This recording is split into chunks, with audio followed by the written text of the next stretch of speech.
Hello everyone, welcome back to Chinese Guru. तो दोस्तों, आज हम चाइनीज में कुछ नया सीखेंगे, जैसे ज़म्मा यंग। इसका क्या मतलब है? इसका मतलब है how it is, how about, कैसे। ज़म्मा यंग। नंबर 2, शुएशी। इसका क्या मतलब है? इसका मतलब है टू स्टडी, मुताला करना, स्टडी करना। नंबर 3, शूशी। इसका क्या मतलब है? इसका मतलब है रेस्ट करना। नंबर 4, जोआ। इसका क्या मतलब है?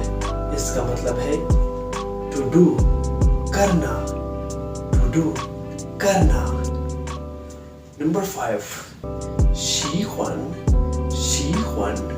इसका क्या मतलब है? इसका मतलब है किसी को लाइक करना, टू लाइक। शीख्वान, टू लाइक।